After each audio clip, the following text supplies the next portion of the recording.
19 വയസ്സിൽ Atletico മാഡ്രിഡിന്റെ captain armband ധരിക്കുന്ന Prodigy. Roman Abramovich 2 വട്ടം വില പറഞ്ഞിട്ടും അത്ലറ്റിക്കോയിൽ തുടരുന്ന പ്ലെയറിന് ലിവർപൂളിന്റെ വിളിയെത്തുമ്പോൾ ഇനിയും അയാളെ ഏറെ നാൾ അത്ലറ്റിക്കോയിൽ തളച്ചിടാനാകില്ലെന്ന തിരിച്ചറിവ് കൊണ്ടാണ് ബോർഡ് വിൽപ്പനക്ക് തയ്യാറാകുന്നത് തന്നെ. ഫെർണാണ്ടോ ടോറസിന്റെ തുടക്കം വീക്ഷിക്കുന്ന ഒരാൾക്ക് അയാൾ കരിയറിലെ അവസാന മത്സരം കളിച്ചു കഴിഞ്ഞ് ഡഗ്ഔട്ടിലേക്ക് നീങ്ങുമ്പോൾ അയാൾക്കൊപ്പം ചുരുങ്ങിയത് 700-നപ്പുറം ഗോൾ ടാലി കൂടി എഴുതി ചേർക്കുമെന്ന് ഉറപ്പായിരിക്കണം. He was that talented.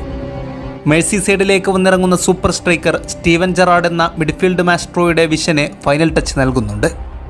The duo made in heaven unleashed in Anfield. ഫെർണാണ്ടോയുടെ അരങ്ങേറ്റ ഗോൾ തന്നെ മനോഹരമായിരുന്നു. സ്റ്റീവി ജി ചെൽസിയുടെ മിഡ്ഫീൽഡ് ലൈനിനെ പിളർത്തി നമ്പർ 9 നൽകുന്നപ്പോൾ അയാളതിനെ ഫസ്റ്റ് ടച്ചിൽ മാസ്റ്റർ ചെയ്യുന്നുണ്ട്. സെക്കൻഡ് ആൻഡ് തേർഡ് ടച്ചുകളിൽ ബോക്സിന്റെ ഇടതുമൂലയിൽ ഡിഫൻഡറെ കുരുക്കി മൂവ് ചെയ്യുന്ന 23-കാരൻ ലോകത്തിലെ ഏറ്റവും മികച്ച ഗോളിയെ പീറ്റർ ചെക്കിനെ നിസ്സഹായനാക്കി പന്തിനെ വലയിലേക്ക് പറഞ്ഞു വിടുന്നുണ്ട്.